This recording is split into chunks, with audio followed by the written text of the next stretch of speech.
kabalitang nadagdagan ang Isa bilang kada ng mga tatlong pamilyang Pilipino Pilipino na household ang nakaranas po ng nakakaranas ng pagkagutom sa noong bawat Setyembre limang Pilipino hindi 2024. kulang sa pagkain. Mahirap nga ba talaga ang Pilipinas?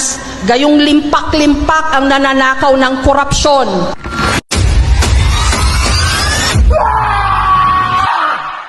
A fractured nightmare always herald the dawn. It is exactly 3 a.m.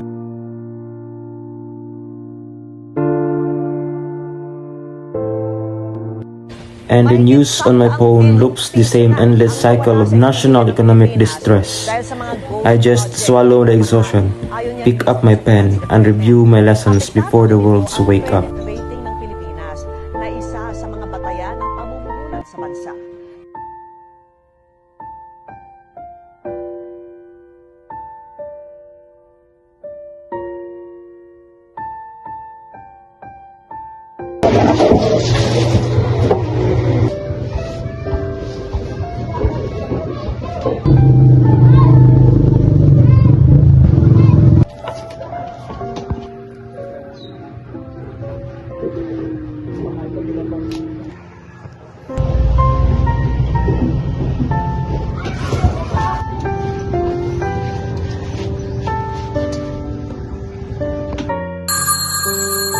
The sharp ring of the final school bell signals the conclusion of my academic day, but only the commencement of my labor.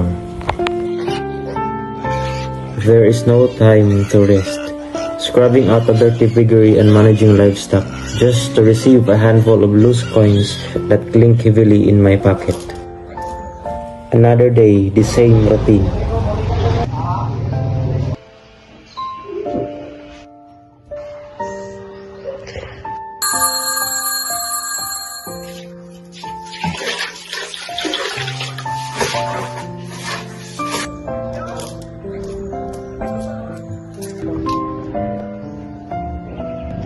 Sunod, late na ko.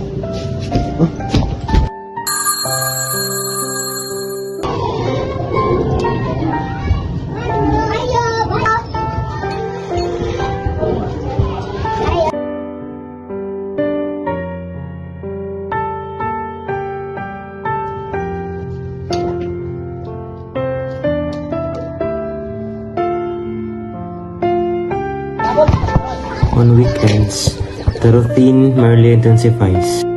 Beneath a punishing sun at a local construction site, I spend grueling hours moving heavy aggregates and concrete blocks until my muscle reach exhaustion.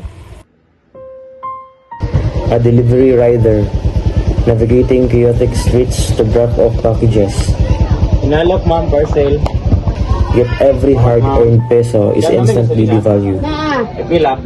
93 ang litro. Ah, mahala na ba? 78 pa man to gahapon. Imahal naman ang kwan. Sige na. Tunga lang ako, abi. Tunga lang. Runway inflation spares no one. Ah, mahala na eh. Igo ba ka ni?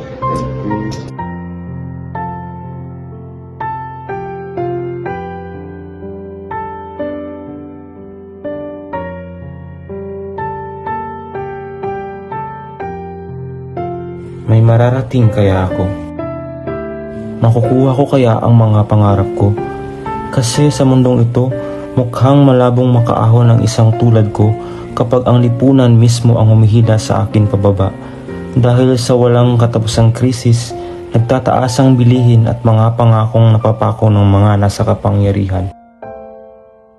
Kung meron lang sana kayo sa tabi ko, Ma, Pa, hindi ko mararamdaman ang bigat at sakit na pinagdaanan ko ngayon. Mayroon sana akong masasandalan sa mga problemang kinakaharap ko na dulot ng sistemang tila bulag sa paghihirap ng mga maliliit na mamamayan.